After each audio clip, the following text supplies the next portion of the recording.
fallecido hace ya 11 años, uno de los colegas que me enseñó a conocer y a querer a Portugal,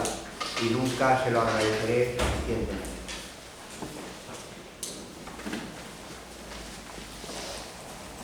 Del profesor Pedro Calafate ustedes conocen toda su obra, su inmenso trabajo, su trabajo sobre todo de equipo. Yo creo que esa ha sido una de sus principales virtudes. Su historia do pensamento filosófico portugués para nosotros ha sido decisiva. Sus trabajos sobre el derecho de resistencia, el derecho de restitución, su libro sobre Portugal como preocupación, su edición de la Escuela Ibérica de la Paz, que les voy a contar. Solo quería citarles dos textos muy breves que creo que son los que han dirigido su actividad. El primero es de Jorge Borges Macedo, de su libro Portugal, un destino histórico, de 1990, sobre el cual creo yo que Pedro Calafate escribió, que lo he dicho bastantes veces, lo he reseñado, una pequeña joya que es su Portugal, un perfil histórico, un texto de madurez, de relatos sobre la construcción de la nación portuguesa. Pues como apertura del libro, en la introducción, cita este texto de Jorge Borges de Macedo. Es indispensable que estemos ciertos de que hoy lo verdaderamente inútil desde el punto de vista cultural es la uniformidad. La verdadera derrota sería no saber mantener las diferencias conquistadas. Creo que este ha sido uno de sus lemas. Y el segundo, que pertenece a la introducción de su historia do pensamento filosófico portugués, un texto que he citado con frecuencia, dice así: confundimos lo que se conoce con lo que existe, dando lugar a un colonialismo interno que nos inclina a fijar la atención en un conjunto limitado de países y autores tradicionalmente reconocidos. Lo que quiere decir que no nos hemos fijado en otros países y en otros autores, entre ellos los nuestros. Creo que estas dos frases resumen el espíritu de la actividad del profesor Pedro Calafate, a quien tengo el gusto de dar la palabra para la exposición de su ponencia, para la que dispone de 30 minutos, Escola Ibérica da Paz, Direito Natural, Direito das Gentes e Paz Dinámica. Muchas gracias, Pedro, y tienes la palabra. Bom, então, muito obrigado. Eu vou, como o tempo é muito apertado, eu vou ler o meu texto com algum devagar e vou tentar, sobretudo, abrir,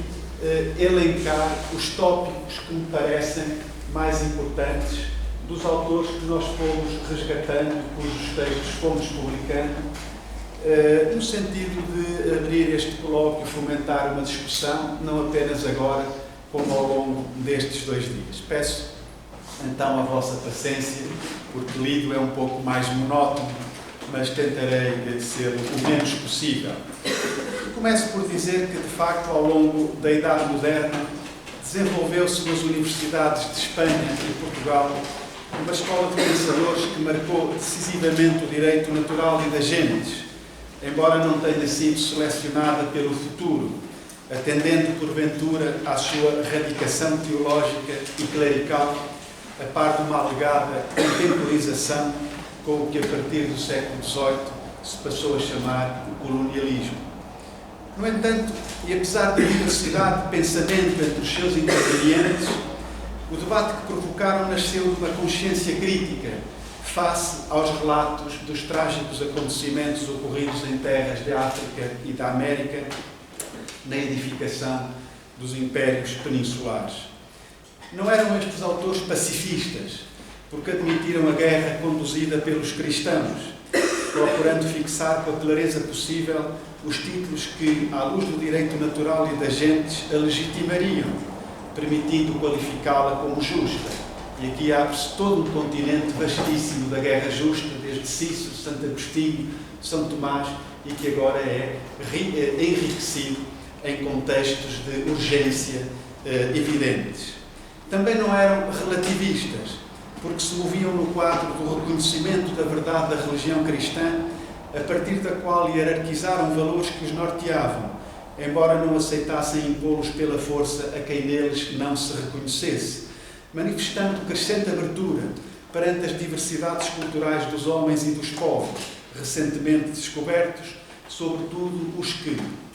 como Las Casas e Alonso de la Veracruz, com eles contactaram mais diretamente. E abre-se aqui outro grande horizonte, que é o horizonte da interculturalidade, da relação entre a universalidade e as diversidades culturais.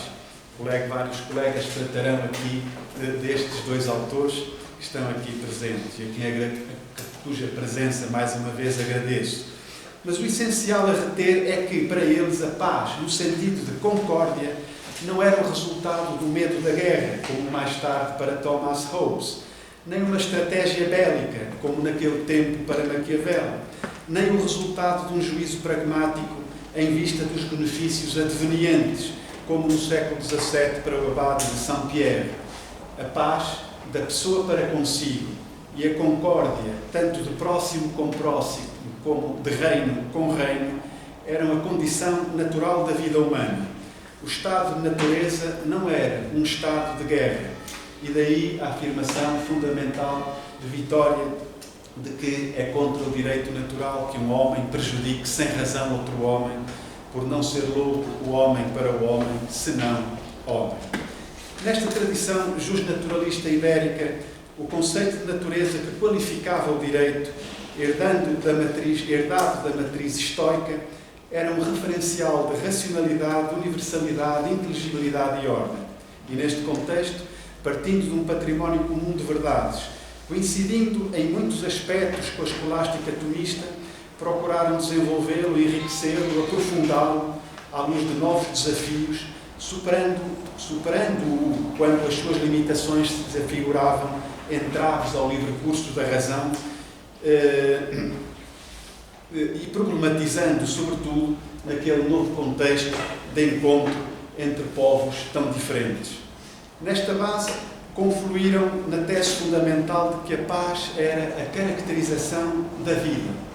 não esquecendo, porém, que o Deus da paz fizera questão de dizer que viera também trazer a espada.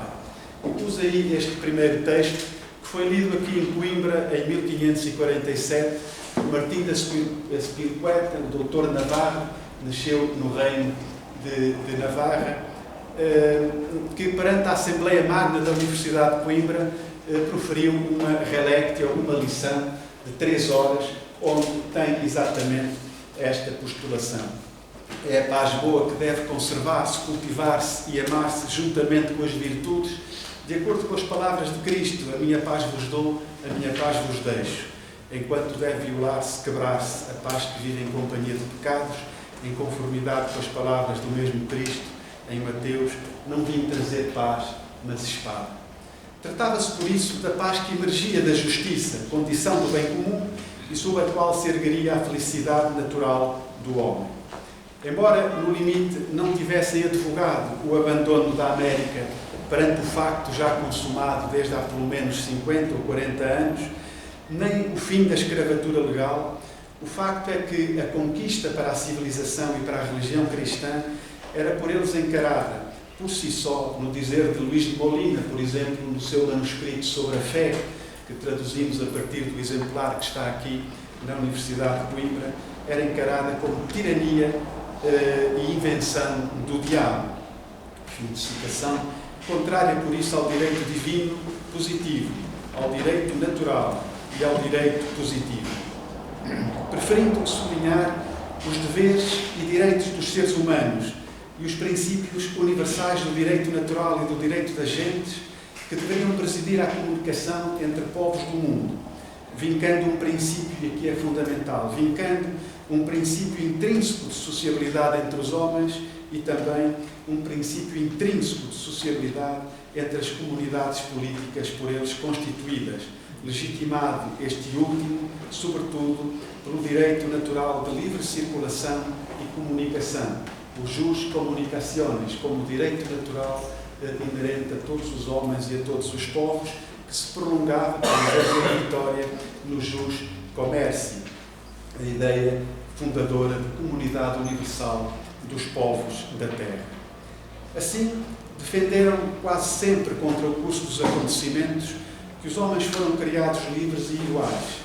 que, atendendo à unidade substancial do género humano, não existia escravatura natural em sentido estrito, mas apenas escravatura legal, procurando em muitos casos uma leitura benigna e algo sublimada dos textos em que Aristóteles se referia a este tema. Que o poder civil era constitutivo de todas as comunidades humanas, possuindo por isso um fundamento democrático. Que o direito à autodeterminação dos povos, ou seja, o domínio de jurisdição e de autoridade, e o direito de propriedade, ou seja, o domínio proprietatis, não dependiam da fé nem do estado de graça, nem do grau de desenvolvimento civilizacional dos homens e dos povos,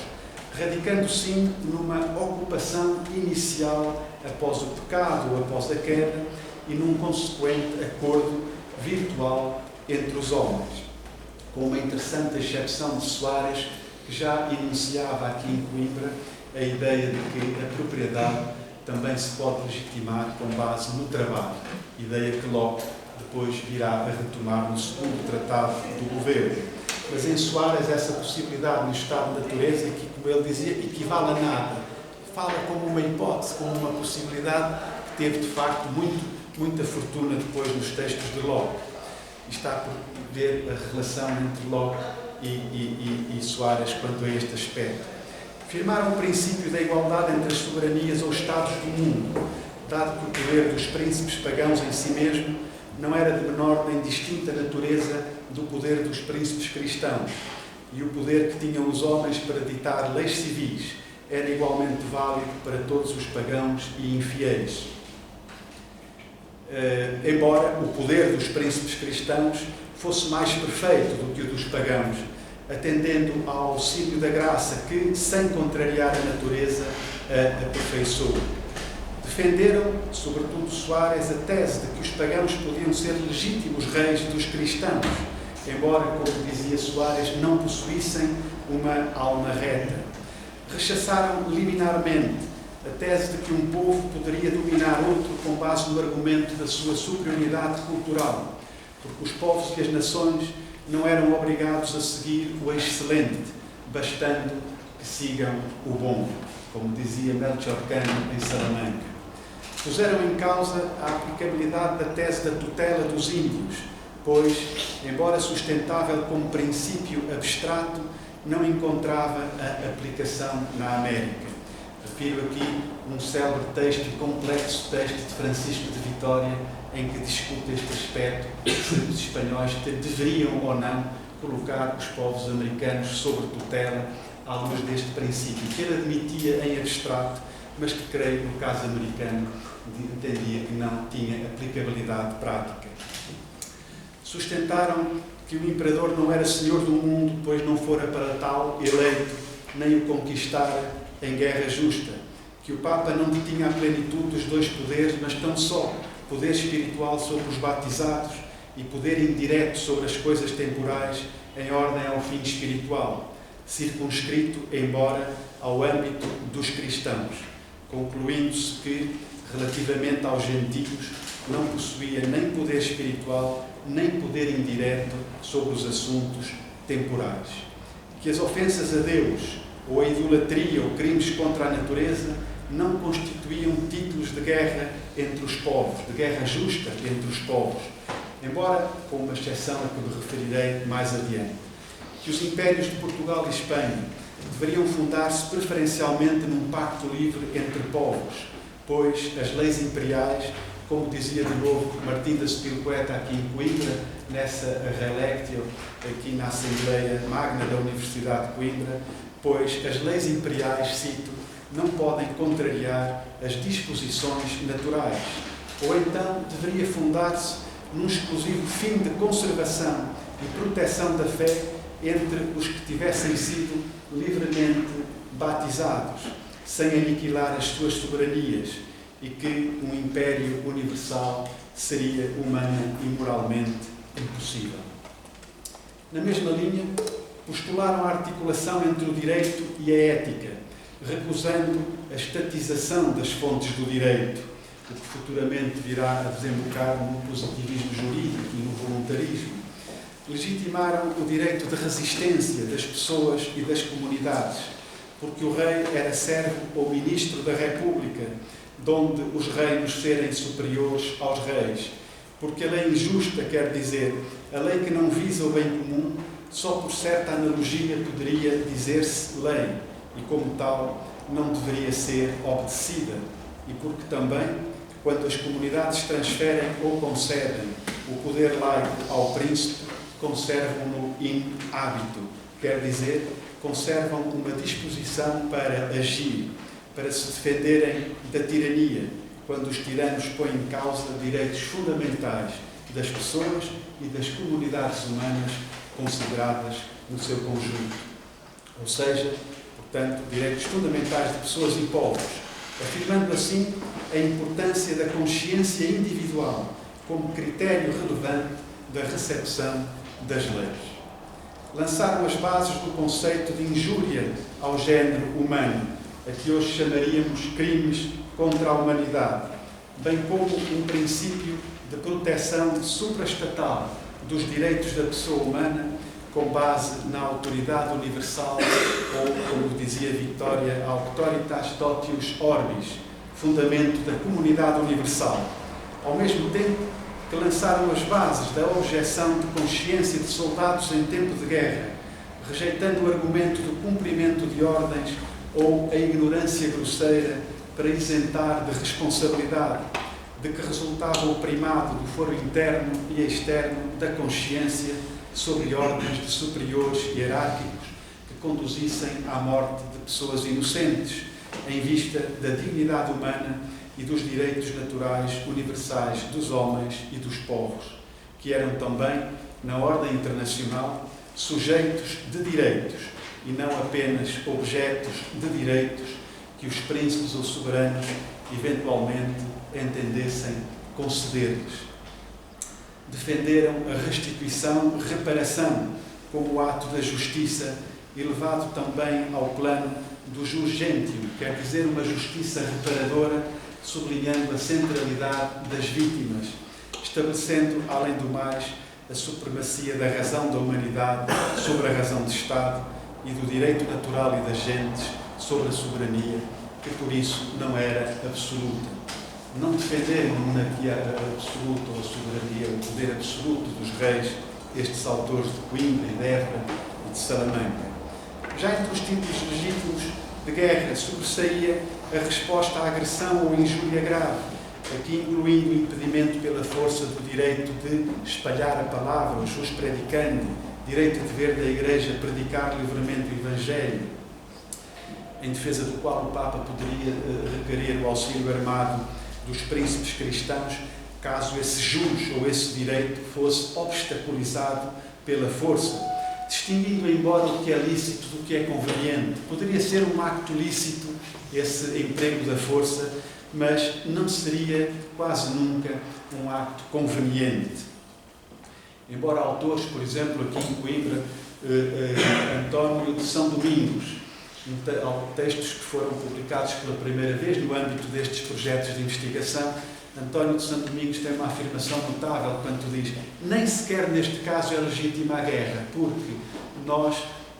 este direito não é um direito estritamente natural, é um direito sobrenatural e nós não podemos demonstrar aos povos, aos índios, enfim, que Cristo nos pôde conceder este direito. Não podemos demonstrar que temos esse direito. E não podemos esperar que eles se convençam que temos esse direito, porque ele não radica estritamente na ordem natural da razão, que é a ordem que deve presidir ao encontro de comunicação entre os povos do mundo. Sustentaram também a legitimidade de impedir pela força obstáculos ao direito de comunicação e ao direito do comércio, e a obrigação também de impedir, se necessário, pela força, e aqui está um dos casos de um direito supraestatal, de um direito universal, radicado numa autoridade universal, que é a tal auctoritas totius orbis de que falava Vitória, impedir pela força o sacrifício de seres humanos sacrificados aos ídolos. Embora nem todos os autores admitissem este princípio. Por exemplo, Las Casas não o admitiu, com um argumento extremamente, dizendo que, no fundo, aqueles povos estão convencidos, embora erroneamente, de que os seus deuses são verdadeiros, e aceitava a legitimidade de, aos deuses, dar as melhores ofrendas, citando ou interpretando textos bíblicos, de uma forma algo peculiar. E ainda sustentaram o direito de subtrair ou extrair à autoridade dos príncipes pagãos os cristãos, cuja fé se visse manifesta e claramente colocada em perigo pela ação persecutória de tais príncipes, que assim se convertiam em tiranos, ou que impedissem pela força a livre e não forçada conversão dos seus súbditos ao cristianismo. Para além do pacto ou contrato entre os povos, este era um argumento forte para justificar a existência do imperador na América. Por exemplo, o texto 2 é um texto de Las Casas que virá a ser defendido em 1560 em Salamanca por Juan de la Peña, na guerra, a guerra justa contra os insulanos, a Justo Belli contra insulanos. Como é que eu passo isto para trás? Diz, por exemplo, Las Casas, o que o Papa, Juan de la Peña, o que o Papa pôde conceder aos reis de Espanha, e quiçá assim o concedeu, como diz o bispo de Chiapas, Bartolomé de las Casas, foi que assim como criou um único imperador na nossa cristandade da Europa, Ásia e África, está sobre os príncipes cristãos e é defensor único da Igreja, naquilo em que diz respeito a Deus, da mesma maneira. Mas o texto de Las Casas está aqui em cima, aliás, é o texto 2. Este segundo caso, direito ao preceito, é da 12ª réplica da polémica de Valladolid. Foi de santíssima e necessária causa pela qual a sede apostólica, justa e providentemente, pôde conceder e dar supremo e universal principado e senhorio daquele órgão a um rei católico.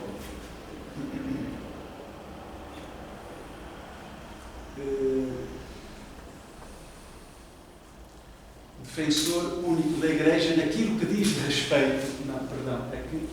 texto está. Estou aqui meio. Pode conceder e dar supremo e universal principado e senhoria daquele órgão a um rei católico, com o fim de amparar e conservar os índios, mas sem tirar aos senhores naturais nem aos povos o seu próprio poder e senhorio temporal.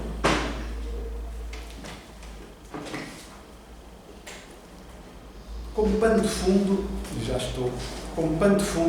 pairava o tratamento destes temas no âmbito do direito natural e do direito das gentes, vincando o quadro da racionalidade humana, a reta razão. Sem recusa da tese de que a graça aperfeiçoa a natureza, quando se falava da natureza no direito natural e da razão natural, prevaleceu a tese de que o direito natural tinha origem em Deus, mas não poderia ser por ele modificado, e a de que as coisas não eram boas ou más porque Deus, pela sua vontade, as permitia ou proibia, mas eram boas ou más porque tal era a sua essência. Francisco de Vitória foi claro ao postular nos seus comentários à Suma Teológica de Tomás de Aquino a respeito da questão da restituição, que, e vou pôr aqui o texto de novo, o texto número 4. O texto de Vitória é notável quando Vitória diz o seguinte: o direito natural vem de Deus, até mais do que o direito positivo divino, porque este direito, a saber, o natural, não pode ser revogado. Então,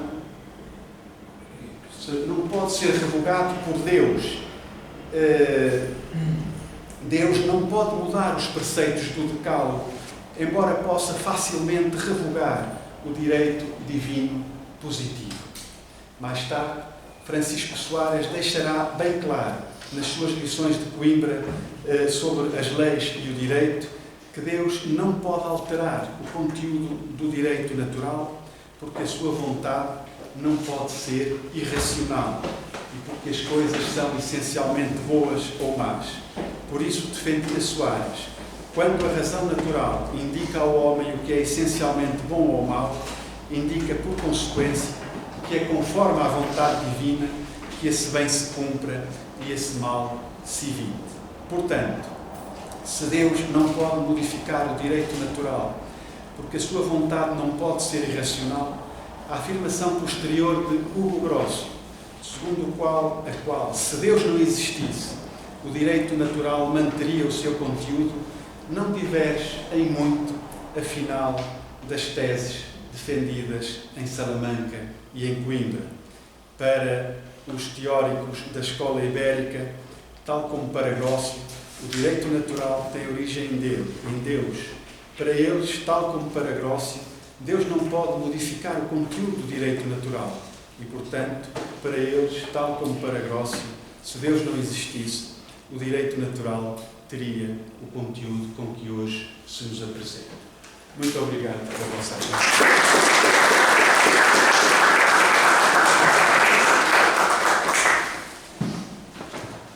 Muito obrigado, muchas gracias, Pedro, por tu exposición y también por la disciplina que te has impuesto. Bueno, conocí al profesor Leonel Ribeiro en Madrid, en la Universidad Complutense, donde había sido invitado para exponer los trabajos sobre Manuel Kant, por el que es bien reconocido. Después hemos coincidido en el Centro de Filosofía de la Universidad de Lisboa, cuando lo dirigía el profesor Pedro Calafate, y hoy aquí en Coimbra, amigo Leonel. Bueno, diré solamente del profesor Leonel Ribeiro lo que decíamos sus amigos, puesto que yo estaba entre ellos, en el libro que se le dedicó con motivo de su jubilación. Decíamos entonces que el doctor Leonel Ribeiro es alguien que vive la filosofía con una misión de servicio, que su aprecio por la literatura se extiende también a la música, a la historia, al derecho y a las ciencias, que está siempre abierto a construir puentes y a favorecer el diálogo, y que está siempre disponible para ayudar a colegas, amigos y alumnos. Leonel, decíamos entonces en esta presentación, fue una figura de referencia en la Facultad de Letras de la Universidad de Lisboa. Y terminábamos diciendo que sus intereses superiores están en la filosofía kantiana, en la filosofía del Renacimiento, en la filosofía portuguesa, en la ética, en la filosofía política y en la filosofía de la educación, que es un campo que compartimos de interés. Su intervención de hoy es una interrogante, tiene forma interrogativa, acerca de si el Jus Cosmopoliticum de Kant es un legado da Escola Ibérica da Paz na tardía modernidade. Y a responder a esta pregunta va a dedicar su tiempo el profesor Leonel Ribeiro. Muchas gracias. Muito obrigado, professor José Luís Moura, pelas suas simpáticas palavras, pela sua amizade, pela sua colaboração em tempos passados e certamente futuros. Quero agradecer muito especialmente ao professor Pedro Calafate pelo convite para este colóquio, mas quero felicitá-lo também por este projeto. Este colóquio culmina um longo projeto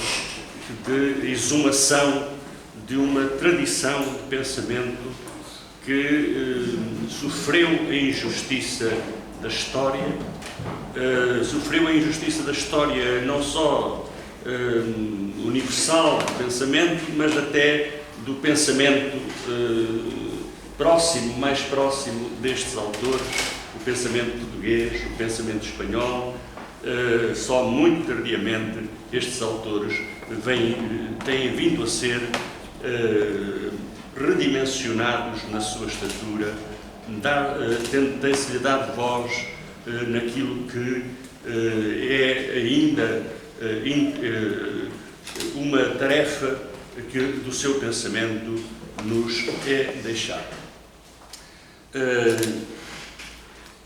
O meu tema é um tema excêntrico, como facilmente se vê, mas pelo elenco das tarefas a que eu me dediquei na minha carreira universitária, vocês já perceberam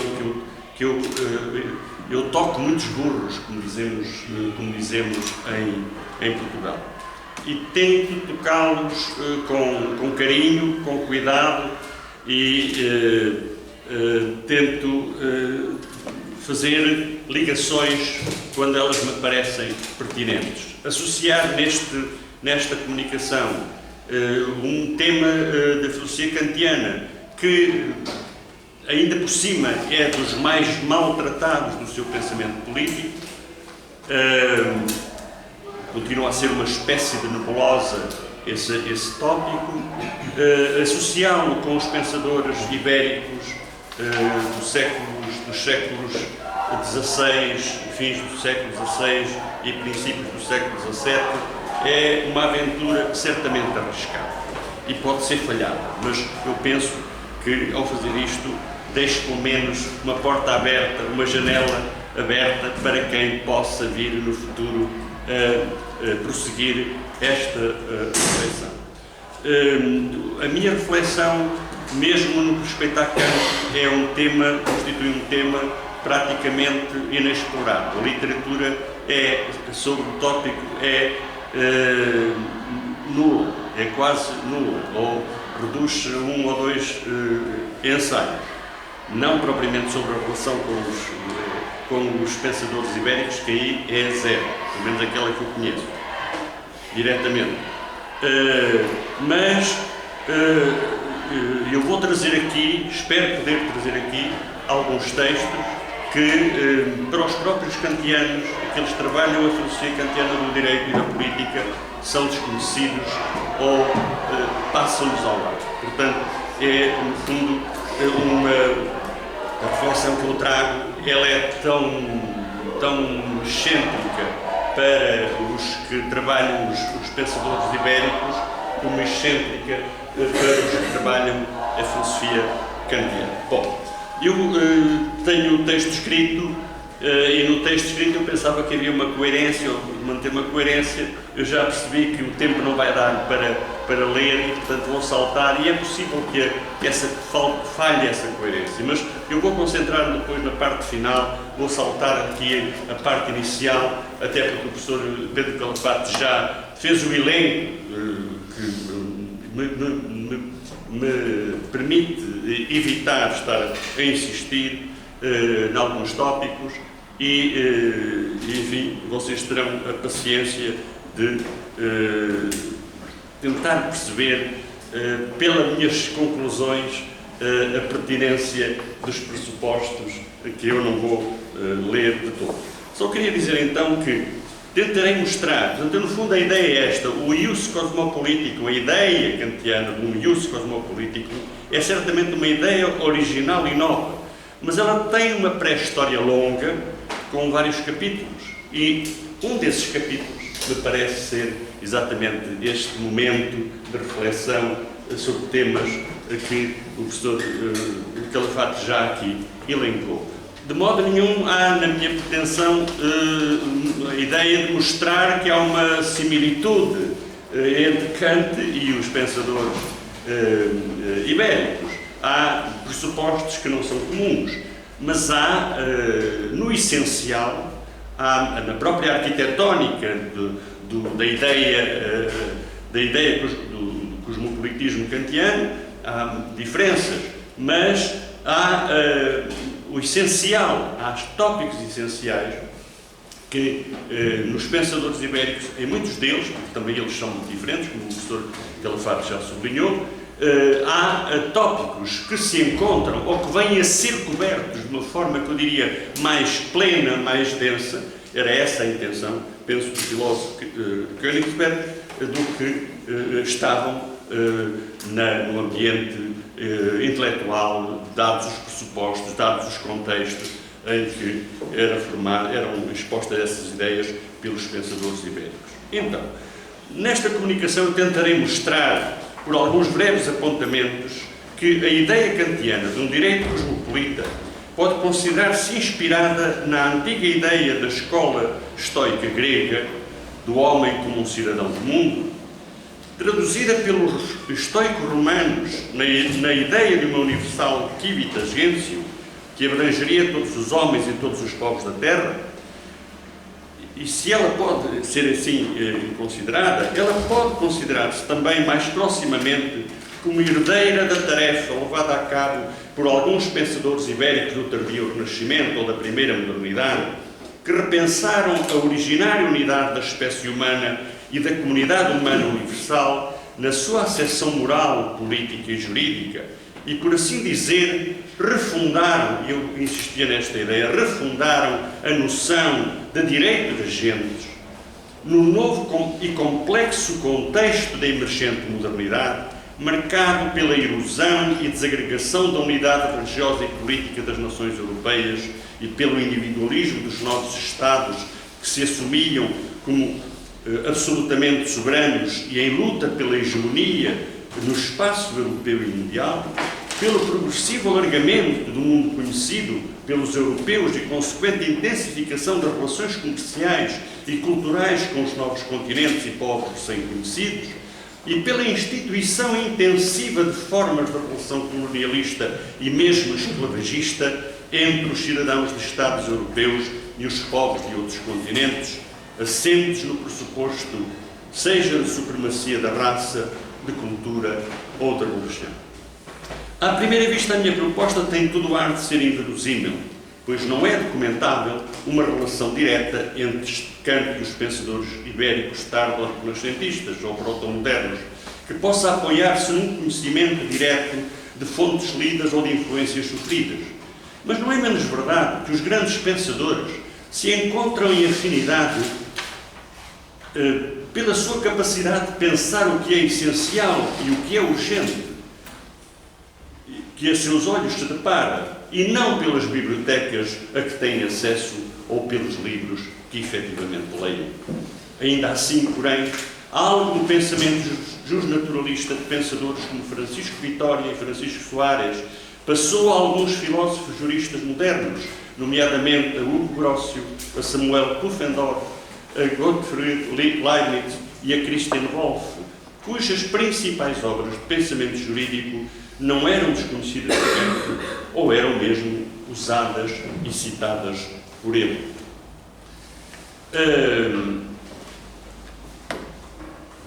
A fonte comum, dizemos rapidamente, que ligaria Kant com os pensadores ibéricos é, no fundo, a matriz histórica do cosmopolitismo ou a ideia de uma grande civitas gentium que depois foi transformada ou foi adaptada, refletida, aprofundada pelos pensadores romanos estoicos, Cícero, Marco Aurélio e Séneca, que estão, no fundo, nem sempre citados, mas estão, no fundo, dessa matriz, associados depois também ao pensamento recebido do pensamento cristão, de matriz paulina, que viria a ser reapropriada pelo neo-estoicismo moderno e penso que também pelos pensadores, muitos dos pensadores ibéricos. Ela traduz-se na ideia de uma originária pertença de todos os seres humanos a uma mesma humanidade e de todos os povos e nações a uma mesma grande comunidade humana. Mesmo que o meu tema seja cautelosamente formulado na forma interrogativa e não assertiva, não pode deixar de causar estranheza pelo seu aparente despropósito. De qualquer modo, ao propô-lo, vejo uma possibilidade de reconhecer em alguns tópicos que compõem a constelação da ideia kantiana de ius cosmopoliticum uma essencial correspondência com algumas das ideias dos pensadores ibéricos, como se o filósofo de Königsberg viesse a recuperar e a resgatar naquela sua ideia o essencial do que nesses pensadores fora entendido como sendo os inalienáveis direitos naturais dos homens, dos povos, da humanidade, os quais deviam inspirar todo o ordenamento jurídico ou político, seja no plano civil dentro de cada Estado ou no plano das relações internacionais entre os Estados e das relações mundiais entre os Estados e os indivíduos. Eu aqui na economia do meu texto destaquei dois pensadores ibéricos, Francisco Vitória e Francisco Soares, não só pela novidade das suas ideias, mas também pelo caráter sistemático das suas posições. O professor Calafate já elencou alguns tópicos, eu vou passar. Eu acho, sobretudo, para a economia da minha reflexão, importante esse trabalho de refundar, que eu chamo de refundar, de dar de novo vigor à ideia de um direito de agentes mais originário que não os meros tratados, os convénios, o costume, enfim, e portanto nesse mais originário, nesse sentido mais primitivo de um direito de que todos os povos, todas as nações devem observar entre si, como dizia o Francisco Soares no De Legibus, é que se encontraria o que eu considero mais significativo da reflexão desses autores, e penso que também é isso que passa ao pensamento moderno quando esses autores são citados. Um dos autores que eu vou aqui tomar como precisamente que funciona como veículo que passa esta tradição ao pensamento moderno, é o Hugo Grocio. E é um texto que certamente me parece ter sido lido por Kant, porque se refere várias vezes na sua filosofia do direito à controvérsia que está em causa nesse texto, é o Mare Liberum. E nesse texto, claramente, o Grocio se inscreve na tradição dos sábios antigos, que são obviamente os históricos, e portanto defende contra a pretensão dos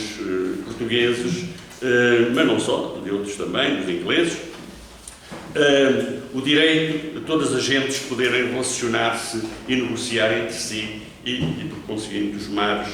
entre outras coisas, o mar é franqueado a todos os povos. E termina esta sua reflexão dizendo: este direito pertence igualmente a todas as nações, pelo qual os mais ilustres jurisconsultos chegam ao ponto de afirmar que nenhum Estado ou príncipe pode proibi-lo em geral, de modo que outros não possam apropriar-se. Desculpem, a vista já me vai faltando juntamente com muitas outras coisas, não é? Que nenhum Estado ou príncipe pode proibi-lo em geral, de modo que outros não possam aproximar-se dos seus súditos e negociar com eles. Deste direito decorre o sacratíssimo direito de hospitalidade. Este último ponto vai ser importante, mas obviamente neste texto do Hobbes o que está em causa é aquilo que era defendido também pelos justnaturalistas ibéricos: o direito de comunicação, o direito de comércio e o direito de ser recebido, portanto o direito de hospitalidade. A parte final deste texto coloca-nos no cerne do conteúdo só aparentemente minimalista da noção kantiana do direito cosmopolita, que mais adiante comentarei nas suas implicações. Seja, porém, dito desde já que afirmar uma relação de parentesco intelectual entre Kant e os pensadores ibéricos e modernos que o precederam não significa minimizar a originalidade do filósofo da razão pura. E no que respeita ao problema que lhes é comum, essa novidade consiste, antes de mais, na proposta de uma nova forma de direito público, para além do direito civil e do direito de agentes, mas com este organicamente relacionado a que chama precisamente direito cosmopolítico. O cosmopolitismo deixa assim de ser um vago sentimento ou mesmo uma simples ideia ética para se tornar uma modalidade específica de direito efetivamente reconhecido, ao qual se atribui a função de completar e dar plena coerência às restantes formas tradicionais do direito público. A ideia que eu gostaria de deixar aqui é que, com essa nova terceira forma do direito público, Kant tenta dar cobertura a aspectos que não eram suficientemente e expressamente cobertos e abrangidos por aquelas outras formas do direito, ou não eram sequer visados, e se o eram, eram subsumidos, ora numa ampliação do direito de agentes, como parece ser o caso em Grosso e Soares, ora eram remetidos para a vaga noção de um pressuposto irresidual proto-direito natural. Há uma passagem, ainda tenho tempo? 15 minutos. Só 5 minutos? 15. Então, quando Kant... 15. Bom, então espero que sim. Quando Kant, num texto preparatório para o seu ensaio de Paz Perpétua, escreve: é necessário estender o conceito de direito do homem não apenas aos povos entre si, no direito dos povos. Kant usa a palavra Völkerrecht, que eu acho que é mais rica do que direito de gentes, mas enfim. Mas por fim também a um direito do cidadão do mundo, Recht, porque sem isso tanto o direito do Estado como o direito dos povos, para a exteriorização dos direitos do homem em geral, deixaria completamente vedada a perspectiva de uma aproximação à paz perpétua. Também a paz era, obviamente, o tema central e o objetivo central da política, não a conquista do poder, não a manutenção do poder, não sequer as formas de organização do poder. Tudo isso era absolutamente secundário em Kant. Na versão publicada do texto, diz Kant: ora, porque entre os povos da terra se avançou tanto no estabelecimento de uma comunidade, mais ou menos estreita, a tal ponto que, e eu vou sublinhar esta frase do Kant, porque ela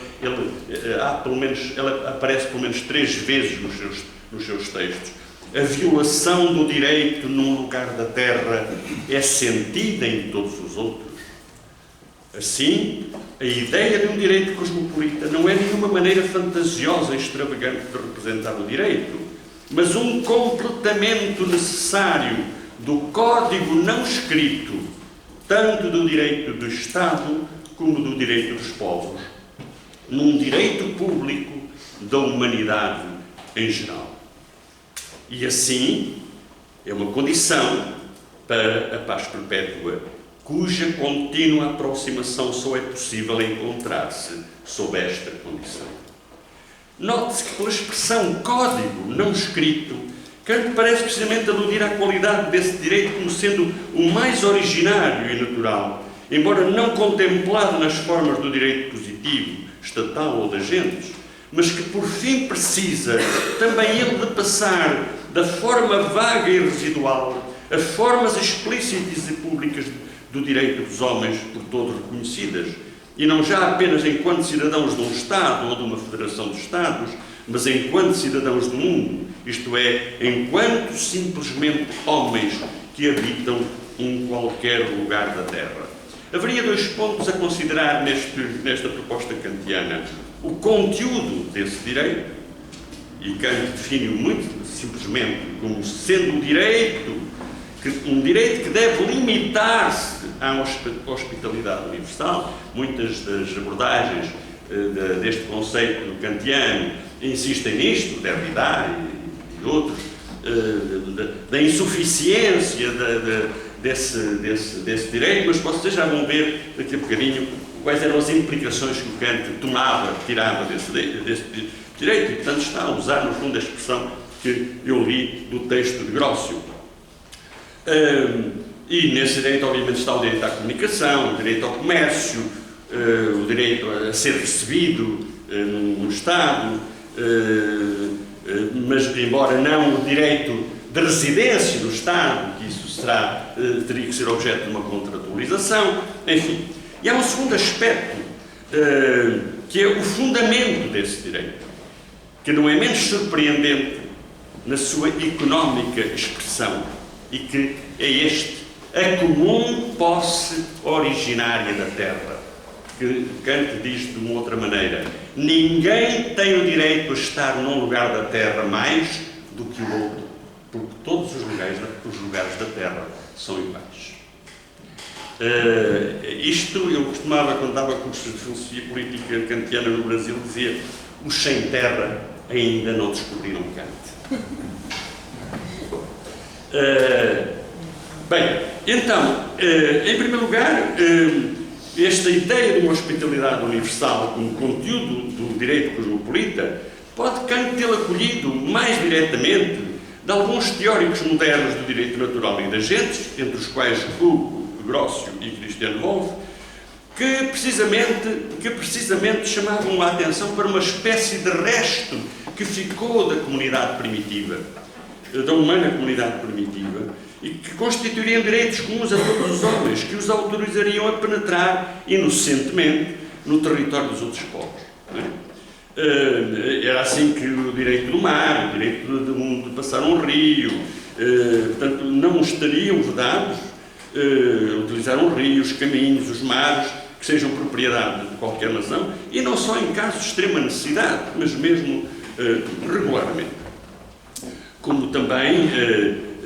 o acesso a bens das pessoas em caso de extrema necessidade, portanto, por cima do direito de propriedade que competisse a essas pessoas. Da mesma forma, em Christian Wolff, no capítulo 4 das suas Institutiones Iuris Naturae et Gentium, 1750, ele fala de um direito que restou da comunidade primitiva, a questão é esta, e que define do seguinte modo: chama-se direito que restou da comunidade primitiva aquele que, após a introdução do domínio, portanto, do regime de propriedade, nos pertence ainda sobre as coisas que estão sob o domínio dos outros. Direito este que não deve ser confundido com o que resulta do facto de que, a respeito de certas coisas como o ar, a água corrente, a luz do sol, nós simplesmente nunca saímos da comunidade primitiva. Bom, estas coisas parecem muito arcaicas, mas são de uma atualidade tremenda, não é? Analisando este direito residual da comunidade primitiva, Wolff retoma a distinção de Grocio entre o direito que nasce da extrema necessidade e um direito de uso não prejudicial. E a sua análise dos direitos de uso não prejudicial leva a explicitar várias situações empíricas que respondem bem ao que seria o direito cosmopolita kantiano. Os direitos de uso, por exemplo, o direito de passagem por causas justas pelas terras e rios submetidos ao domínio de outrem, seja para pessoas, seja para mercadorias, o direito de ir permanecer por causas justas, como sejam para ir fazer estudos, restabelecer a sua saúde, o direito de habitação mesmo para aqueles que são expulsos da habitação no seu país, portanto, o direito de refúgio, e que procuram um sítio de descanso, a menos que alguma razão especial a isso se junte. Manifestamente, é esta ideia que é coberta, ou esta ideia é coberta pela noção kantiana, mas Kant radicaliza e generaliza isso com a sua proposta. Diferentemente destes autores, Kant faz da ideia de comunidade de posse originária uma condição de possibilidade da própria propriedade privada e dos limites desta, fundada a priori na razão e não a narrativa de um facto histórico, de um comunismo primitivo que tivesse alguma vez acontecido. Kant não fala de direitos que restaram da comunidade originária, pois que a comunidade originária, segundo ele, nunca deixou verdadeiramente de o ser. Ela é sempre originária nesse sentido. E o direito de visita que nela se concede é o mesmo que seria na comunidade originária primitiva que persiste e não algo que dela restasse. É esse originário direito preside a instituição, mas ao mesmo tempo continua a pôr à prova todas as formas empíricas instituídas de apropriação do que na origem continua a ser comum. Isto é extraordinariamente revolucionário. Isto é muito mais revolucionário do que a teoria do comunismo primitivo ou as teorias de crítica da propriedade privada, não é? Portanto, muitas vezes o Kant é dito como um liberal, um liberalista nestas matérias, mas não é. Não é. Ele tem uma concepção dinâmica do direito que se deve ajustar às necessidades das populações que existem e não a títulos ancestrais de propriedade que não correspondem à realidade. E essa agência justamente não é só no plano de cada Estado, é no plano interestatal e é no plano mundial. Os bens mundiais são para uso e consumo dos cidadãos que existem no mundo. Isto é extraordinariamente, penso eu, subversivo das próprias leituras que se fazem comumente de cá. Estas passagens são sobretudo tratadas nos parágrafos 12 a 16 da doutrina do direito. Não é? Eu vou aqui, portanto, essa distinção entre o que Kant chama uma communio possessionis originaria e que distingue de uma communio primaria, que poderíamos chamar de um comunismo primitivo, um comunitarismo primitivo. E a outra, diz ele, é um conceito prático da razão que contém a priori o princípio segundo o qual os homens podem fazer uso em conformidade com leis jurídicas do lugar que ocupam sobre a terra. E, portanto, é um princípio a priori, ou seja, ele regula permanentemente, ele afere permanentemente o ajustamento das formas positivas de ordenação da propriedade, seja no plano estatal, interestatal ou mundial, à função efetiva dos bens, da propriedade de atribuição dos bens. Isto é terrivelmente bom. Bem, eu vou então passar à última parte, que é as consequências que tem isto para a visão que Kant faz do colonialismo europeu. Ou seja, o colonialismo europeu foi a violação persistente do direito de visita. A violação persistente do direito de visita. E vou então.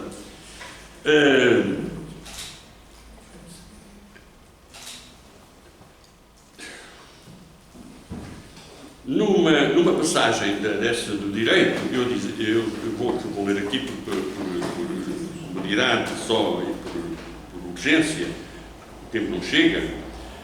Diz o Kant: pode parecer que os mares impedem a comunicação entre os povos, e não obstante, os mares são justamente as disposições naturais mais propícias para o seu intercâmbio.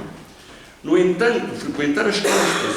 e ainda mais a sua colonização para as ligar à metrópole são ao mesmo tempo ocasiões propícias para que o mal e a violência de um lugar do nosso globo sejam sentidos em todos os outros. Vejam aquela mesma ideia da bocada agora dita de outro modo.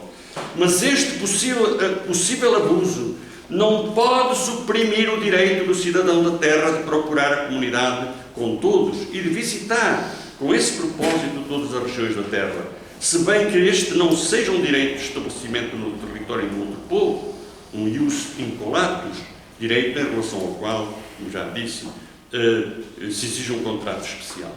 E então, visando a história colonial dos europeus, surge a pergunta: pode um povo empreender o estabelecimento, acolatus, e a tomada de posse nas terras recém-descobertas, na vizinhança de um povo que se tenha já fixado nessa porção de terra, e mesmo sem o consentimento deste? E eis a resposta, cheia de nuances. Se a fixação tem lugar a uma tal distância da área do primeiro que nenhum deles cause prejuízo a outro, no uso do seu território, o direito a tal é inquestionável.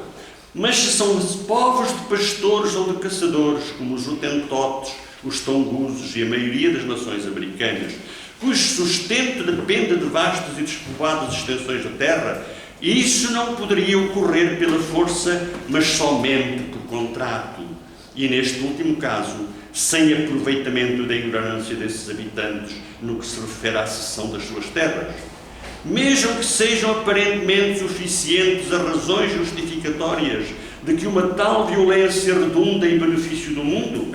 seja pela aculturação dos povos primitivos, como o pretexto mediante o qual o próprio Büchner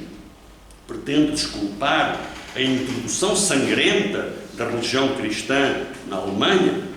seja para limpar o seu próprio país de homens corruptos e na esperança de os tornar melhores a eles próprios, à sua descendência, noutra parte do mundo, como fizeram os ingleses na New Holland, ou seja, na Austrália, porque todos estes propósitos, assumidamente bons,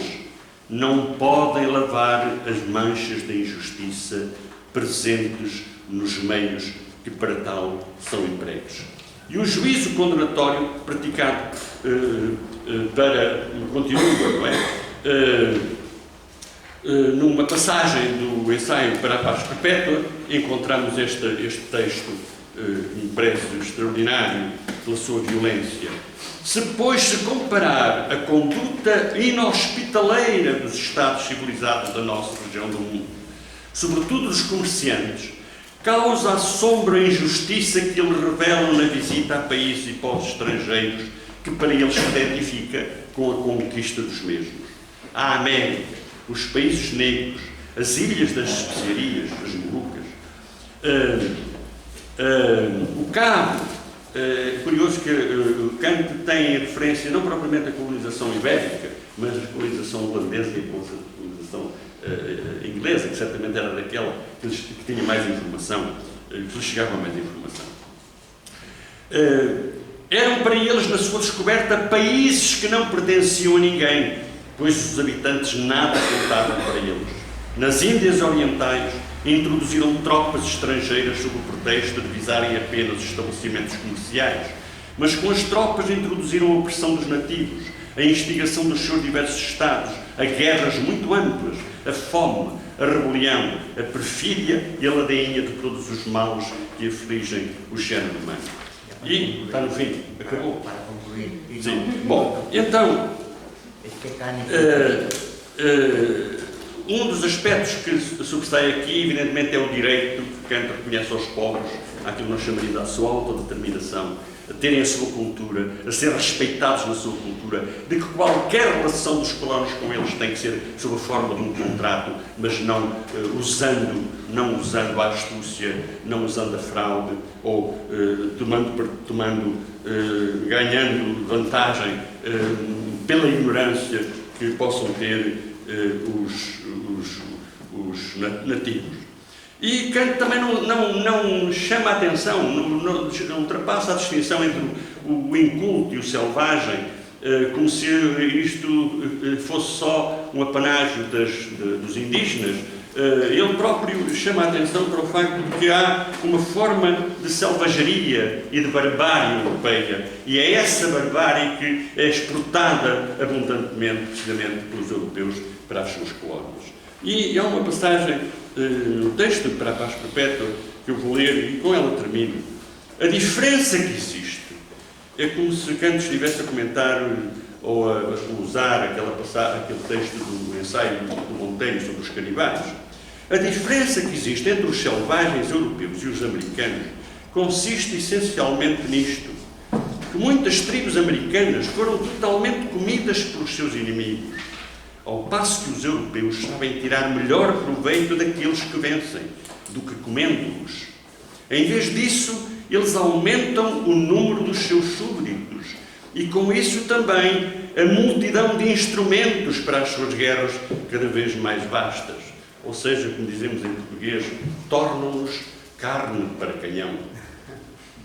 Enfim, assim, a hospitalidade requerida pela ideia kantiana de direito cosmopolita não tolera o comportamento brutal e agressivo dos conquistadores que transformaram os territórios a que chegaram à independência dos seus países de origem, roubando aos seus habitantes a autonomia e a capacidade de continuarem a determinar-se por si mesmos. Inequivocamente, os habitantes nativos das nações americanas, africanas e asiáticas têm direito às suas terras, aos seus modos de vida, às suas visões do mundo, tal como os europeus o reclamam e têm para si próprios, não devendo aqueles ser forçados pela violência ou pela astúcia a abandoná-los ou a ver-se privados deles. Não só a sua independência, mas também a sua diferença cultural deve ser respeitada, pois a natureza parece ter querido não a união forçada, a fusão ou o amalgamento massificado dos povos numa monstruosa monarquia universal ou império mundial, mas a pluralidade e variedade de raças, de culturas, de nações e de povos, com suas línguas, religiões e cultura próprias, que são não só compossíveis, como mesmo requeridas na ideia de uma república mundial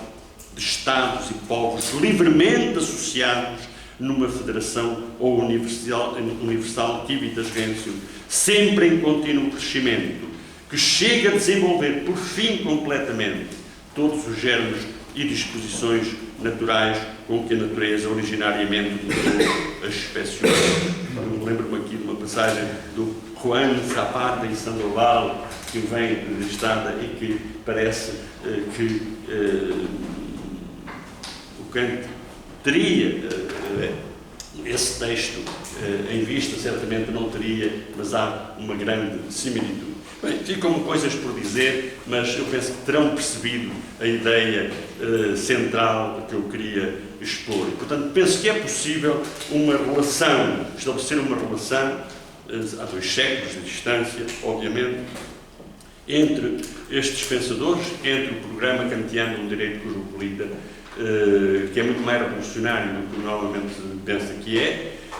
e o pensamento justnaturalista dos pensadores ibéricos. Pô-los em conjunto, trazê-los à mesma mesa, sentá-los à mesma mesa, ou seja, reconhecer esta profunda afinidade matricial, só sublinha a importância do legado especulativo dos pensadores ibéricos, um legado, certamente, que constitui não apenas um justo pretexto de ocasião para exegeses académicas, mas é, para além disso, uma imperativa tarefa de humanidade, ainda não, e talvez nunca,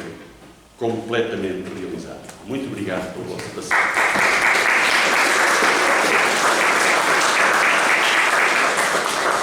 Muito obrigado, muchas gracias al profesor Leonel Ribeiro, estos filósofos son oceánicos, ¿no? Que venían utilizando toda nuestra vida más para ser interpretados. Pues disponemos de 15 minutos para el coloquio. ¿Quiere decir algo usted? No, ahí temos un texto conjunto. O professor Mário Santiago vai ler